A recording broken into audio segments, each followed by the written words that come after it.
الحمدللہ رب العالمین والصلاۃ والسلام علی سید الانبیاء والمرسلین۔ محترم ناظرین کرام، سامعین حضرات، السلام علیکم ورحمۃ اللہ وبرکاتہ۔ فیضان رمضان ٹرانسمیشن کے ساتھ، بزم اصلاح معاشرہ کے ساتھ فیضان رمضان ٹرانسمیشن لیے حاضر خدمت ہیں۔ اس کے دوسری سیشن میں حاضر خدمت ہیں انشاءاللہ العزیز، اور آج کے ہمارے خصوصی مہمان حضرت علامہ و مولانا استاد العلماء محمد ذیشان امجدی دامت برکاتہم العالیہ صاحب ہیں، جو کہ ماشاءاللہ بہت ہی عمدہ اور نفیس شخصیت ہیں۔ اللہ تبارک و تعالیٰ سے دعا ہے اللہ تبارک و تعالیٰ ان کے علم میں، عمل میں، عمر میں مزید برکتیں، رفعتیں عطا فرمائیں۔ بلا تاخیر چلتے ہیں حضرت سوالات کی طرف۔ السلام علیکم ورحمۃ اللہ وبرکاتہ۔ وعلیکم السلام ورحمۃ اللہ۔ علامہ صاحب کیا حال ہے؟ خیریت سے آپ؟ الحمدللہ۔ ماشاءاللہ علامہ صاحب بہت بہت شکریہ، آپ نے اپنی قیمتی لمحات میں سے، قیمتی وقتوں میں سے ہمارے پروگرام کے لیے وقت نکالا۔ اللہ تبارک و تعالیٰ آپ کو اس کی برکتیں، رفعتیں عطا فرمائیں۔ آپ کی اگر اجازت ہو تو ہم سوالات شروع کریں؟ جی، بسم اللہ الرحمن الرحیم۔ پہلا سوال یہ ہے علامہ صاحب کہ غیر اللہ سے مدد مانگنا کیا اسیر قرآن کی آیت موجود ہے یا نہیں؟ اگر ہے تو کچھ بیان فرمائیں۔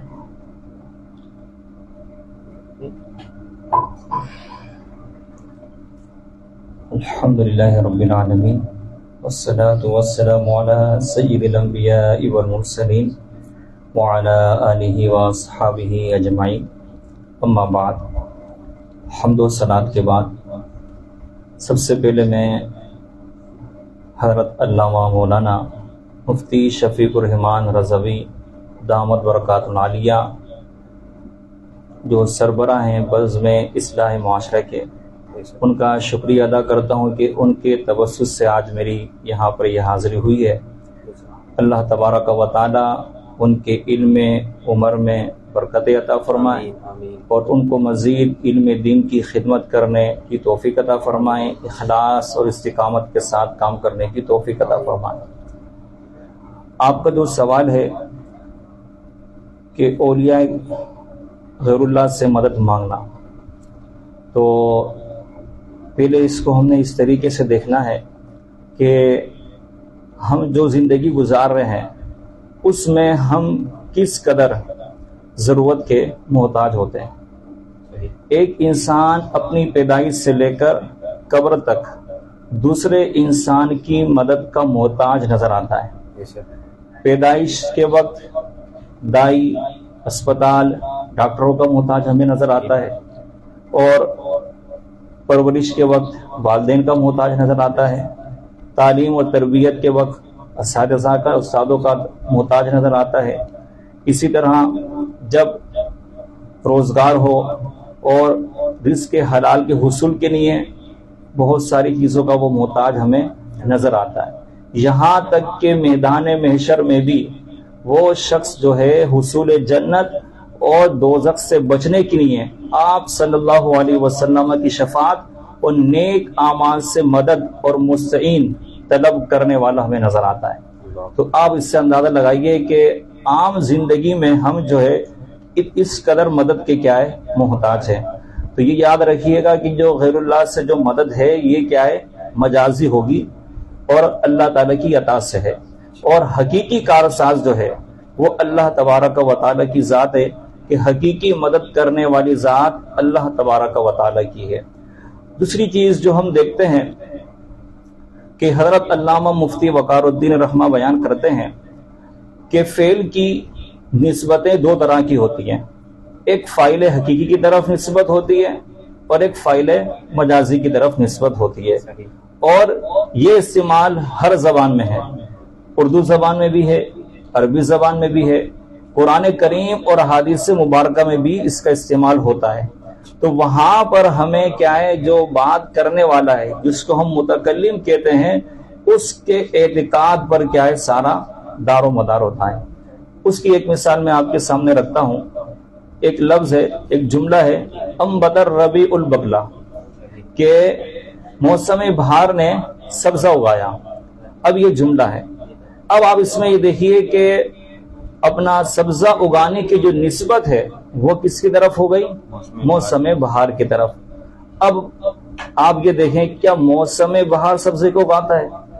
کیا وہ مؤثر حقیقی ہے کہ موسم بہار نہیں ہوگا تو سبزہ نہیں اگے گا؟ اگے گا۔ کہ اصل ذات جو ہے وہ اللہ تبارک و تعالیٰ کی ہے، کہ تمام فعلوں کا خالق کیا ہے؟ اللہ تبارک و تعالیٰ ہے، لیکن چونکہ موسم بہار وہ ایک سبب ہے تو اس کی طرف وہ جو نسبت ہے وہ کیا ہے؟ مجازی ہے۔ تو اب ادھر جو ہم جس چیز کو دیکھتے ہیں وہ یہ ہے جس کو علماء نے بیان کیا کہ اس جملے کا کہنے والا اگر مسلمان ہے تو اس کے نزدیک یہ نسبت کیا ہوگی؟ مجازی، کیونکہ وہ یہ جانتا ہے کہ فاعل حقیقی تو اللہ تبارک و تعالیٰ ہے، موسم بہار تو یہ سبب ہے، اس کی طرف نسبت کیا ہے؟ مجازی ہے۔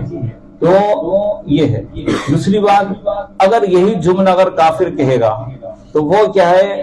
زمانے کو مؤثر حقیقی کہتا ہے، اس لیے فعل کی نسبت کیا ہوئے گی؟ حقیقت کی طرف چلی جائے گی، ٹھیک ہے نا؟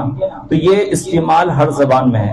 اب جیسے اردو میں آپ کے سامنے مثالیں رکھتا ہوں کہ ہم یہ اکثر جملے سنتے بھی ہیں کہ اگر کوئی شخص بیمار ہو جائے تو کوئی کہتا ہے کہ دوائی سے بیماری دور ہو گئی، ڈاکٹر نے فلاں مریض کو ٹھیک کر دیا، کہ بادلوں نے خوب پانی برسایا۔ اب آپ دیکھ رہے ہیں کہ فعل نظر آ رہے ہیں، تو کیا یہ چیزیں کیا اثر کر دی ہیں؟ یہ سب کیا ہے؟ نسبت ہے، مجازی ہے، اور چونکہ ان کا ہے استعمال، ٹھیک ہے نا؟ اسی طرح قرآن کریم فرقان حمید میں بھی ہے۔ اسی طرح جب ہم کہتے ہیں المدد یا غوث اعظم، تو کیا ہم حقیقی طور پر ان کو مان رہے ہوتے ہیں؟ کیا آپ حقیقی طور پر مدد کرتے ہیں؟ نہیں، کسی بھی مسلمان کا یہ عقیدہ نہیں ہوتا، بلکہ اس کا یہی عقیدہ ہوتا ہے کہ اللہ کی اطاعت سے آپ کیا ہے؟ حضور غوث اعظم اس کی کیا ہے؟ مدد کرتے ہیں۔ تو یہ غیر اللہ سے جو ہم مدد مانگتے ہیں یہ سب کیا ہے؟ مجازی ہیں۔ اللہ تعالیٰ کی دی ہوئی قدرت سے وہ لوگ ہماری مدد کرتے ہیں، تو غیر اللہ سے مدد مانگنا یہ کیا ہے؟ حقیقی طور پر نہیں ہوتا، یہ سب کیا ہے؟ مجازی ہوتا ہے۔ ماشاءاللہ، سبحان اللہ، بہت ہی احسن انداز سے ہمارے سوال کے جواب علامہ صاحب نے دیا۔ اللہ تبارک و تعالیٰ ان کو مزید برکتیں عطا فرمائے۔ حضرت اگلا سوال احادیث مبارکہ سے بھی اگر اس کی آپ وضاحت فرما دیں۔ قرآن کریم سے بھی میں ایک آیت، دو آیتیں آپ کے سامنے پیش کرتا ہوں، پھر حدیث سے مبارکہ کی طرف بھی آتے ہیں۔ سورہ مائدہ میں اللہ رب العالمین نے ارشاد فرمایا، سورہ مائدہ کی آیت نمبر 2 ہے، وَتَعَاوَنُوا عَلَى الْبِرِّ وَالتَّقْوَىٰ، کہ تم ایک دوسرے کی تقویٰ اور پرہیزگاری پر کیا ہے؟ مدد کرو۔ تو یہاں اللہ رب العالمین خود ارشاد فرما رہا ہے کہ تقویٰ اور پرہیزگاری میں کیا ہے؟ مدد کرو۔ اگر غیر اللہ سے مدد مانگنا منع ہے، شرک ہے، تو پھر اللہ رب العالمین مدد کرنے کا ہمیں حکم کیوں ارشاد فرماتا؟ اسی طرح سورہ محمد کے اندر اللہ رب العالمین ارشاد فرماتا ہے کہ یا ایھا الذین آمنوا ان تنصروا اللہ، اے ایمان والو اگر تم اللہ کی مدد کرو گے، ینصرکم، تو اللہ تمہاری مدد کرے گا۔ اب اس آیت پر آپ غور کریں کہ یہاں پر تو اللہ رب العالمین خود ارشاد فرما رہا ہے کہ تم میری مدد کرو۔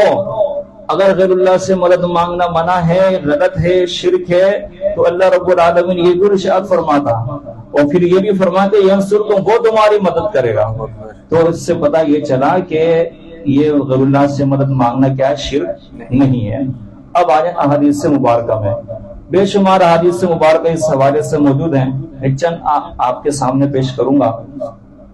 پہلی حدیث ہے جس کو امام فخر الدین رازی رحمہ نے تفسیر کبیر میں بیان کیا، اور اس کے راوی ہیں حضرت عبداللہ بن مسعود۔ حضرت عبداللہ بن مسعود رضی اللہ عنہ سے روایت ہے کہ نبی پاک صلی اللہ علیہ وسلم نے ارشاد فرمایا، جب تم میں سے کسی کی سواری کسی ویران زمین میں گم ہو جائے، بھاگ جائے، تو وہ اس طرح یوں ندا کرے، یعنی آواز لگائے کہ اے اللہ کے بندو اسے روکو۔ یہ آپ صلی اللہ علیہ وسلم ارشاد فرمانے کہ اس موقع پر اس طرح آواز لگائی جائے کہ اے اللہ کے بندو اسے روکو، کیونکہ اللہ کے کچھ بندے زمین میں ایسے ہوتے ہیں جو اسے روک لیتے ہیں۔ یہ آپ صلی اللہ علیہ وسلم نے ارشاد فرمایا۔ دوسری حدیث جس کو امام بخاری نے کتاب المفرد کے اندر کیا بیان کیا، اور وہ کیا ہے؟ حضرت عبداللہ بن عمر رضی اللہ عنہ کا یہ واقعہ بہت مشہور واقعہ ہے، آپ نے بھی سنا ہوگا کہ ایک مرتبہ ان کا پاؤں سن ہو گیا، تو کسی نے کہا آپ اس کو یاد کیجئے جو آپ کو سب سے زیادہ محبوب ہو، جو سب سے زیادہ پیارا ہے، آپ اس کو یاد کریں۔ تو اس موقع پر حضرت عبداللہ بن عمر رضی اللہ عنہما نے کیا ارشاد فرمایا، کیا آواز لگائی، یا محمدہ صلی اللہ علیہ وسلم. یہ کہنا تھا، ان کا پاؤں کیا ہے، درست ہو گیا. اب یہاں پر اب قابل توجہ بات ہے، آپ یہ کہیں گے کہ میں نے تو حدیث وہ مانگی تھی جس میں غیر اللہ سے مدد مانگنے کا حکم ہے، یہاں تو وہ بتا رہے ہیں یا محمدہ، تو اس سے کیسے پتا چلے گا کہ مدد مانگی انہوں نے؟ تو اب اصل بات میں آپ کو بتا رہا ہوں کہ علماء فرماتے ہیں لفظ محمد صلی اللہ علیہ وسلم پر الف اور جب ہا ہو تو وہاں اس کے معنی مدد طلب کرنا کے ہوتے ہیں. تو وہ حضرت عبداللہ بن عمر اس وقت مدد مانگ رہے تھے. اسی طرح دوسرا ایک اور واقعہ اس حوالے سے موجود ہے ہمارے پاس، البدایہ والنہایہ میں علامہ ابن کثیر رحمہ نے اس کو بیان کیا کہ جب مسیلمہ کذاب کے خلاف جنگ کی گئی اور حضرت خالد بن ولید رضی اللہ عنہ اس کے خلاف لشکر لے کے گئے، جنگ شروع ہوئی، تو البدایہ والنہایہ میں ہے کہ مسیلمہ کذاب کی جو فوج تھی 60,000 اس کے فوجی تھے، بہت بڑا اس کا لشکر تھا، مسلمانوں کی تعداد بہت ہی کم تھی. تو جب حضرت خالد بن ولید رضی اللہ عنہ نے دیکھا کہ اب مسلمانوں کے پاؤں اکھڑنے لگے ہیں، جنگ سے پیچھے ہٹ رہے ہیں، تو اس وقت حضرت خالد بن ولید رضی اللہ عنہ اور آپ کے ساتھ جتنے دیگر صحابہ کرام تھے سب نے یہ کہنا شروع کر دیا، یا محمدہ صلی اللہ علیہ وسلم. تو وہ کہتے ہیں کہ جیسے یہ کہنا شروع ہوئے اللہ تعالیٰ نے فوراً مسلمانوں کو کیا فتح عطا فرما دی. تو یہ آپ کو میں نے حوالے دیے ہیں کہ جس میں خود صحابہ کرام علیہ رضوان آپ صلی اللہ علیہ وسلم سے کیا ہے، مدد مانگ رہے ہیں. اگر اللہ سے مدد مانگنا منع ہوتا تو صحابہ کرام ان لوگوں سے کیا ہے، مدد نہ مانگتے. ماشاءاللہ، سبحان اللہ. بہت ہی احسن انداز سے علامہ صاحب ہمارے سوالات کے جوابات عنایت فرما رہے تھے. ماشاءاللہ دلیلوں کے ساتھ جوابات انہوں نے عنایت فرمایا. اللہ تبارک و تعالیٰ ان کے علم میں مزید برکتیں عطا فرمائے. حضرت اگلا سوال، بزرگان دین کے استمداد اور استعانت کے بارے میں کیا نظریات ہیں، وہ بھی ہماری رہنمائی فرمائے. اس طرح بزرگان دین سے جو استمداد ہوتی ہے وہ اس کے حوالے سے بھی ہمارا یہی عقیدہ ہے کہ ہم بزرگوں سے جو مدد مانگتے ہیں تو ہم ان کو یہ نہیں سمجھتے، یہ ہمارا عقیدہ نہیں ہوتا کہ آپ فاعل حقیقی ہیں، بلکہ اللہ تعالیٰ کی عطا سے آپ ہماری مدد کرتے ہیں. جو لوگ بھی ان کو پکارتے ہیں، کوئی بھی مسلمان ان کو یہ سمجھ کر نہیں پکارتا کہ آپ فاعل حقیقی ہیں. اصل مدد کرنے والی ذات تو اللہ تبارک و تعالیٰ ہی کی ہے، اور یہ سب کیا ہے، اس کی صفات کے مظہر ہیں. اس کی دی ہوئی طاقتوں سے کیا ہے، وہ ہماری کیا ہے، مدد فرماتے ہیں. اور حدیث قدسی ہے، بہت مشہور حدیث قدسی ہے کہ جس میں اللہ تبارک و تعالیٰ نے ارشاد فرمایا کہ بندہ نوافل کے ذریعے میرا قرب حاصل کرتا رہتا ہے یہاں تک کہ میں اسے اپنا محبوب اور پسندیدہ بنا لیتا ہوں. جب میں اس کو اپنا محبوب اور پسندیدہ بنا لیتا ہوں تو اس کا ہاتھ ہو جاتا ہوں جس سے وہ پکڑتا ہے، اور اس کی آنکھ ہو جاتا ہوں جس سے وہ چلتا ہے، اس کا پاؤں ہو جاتا ہے جس سے وہ چلتا ہے. اگر وہ مجھ سے مانگے میں اسے ضرور عطا کرتا ہوں، مجھ سے پناہ مانگے میں اس کو پناہ بھی دیتا ہوں. تو یہ جو حدیث قدسی ہے کہ اس میں تو واضح اس چیز کو بیان کر دیا کہ یہ وہ لوگ ہیں کہ جو نوافل کے ذریعے اللہ کا قرب حاصل کر کر ان کی جو طاقتیں ہیں وہ اس میں اللہ تبارک و تعالیٰ کی صفات کی جلوہ گری ہوتی ہے.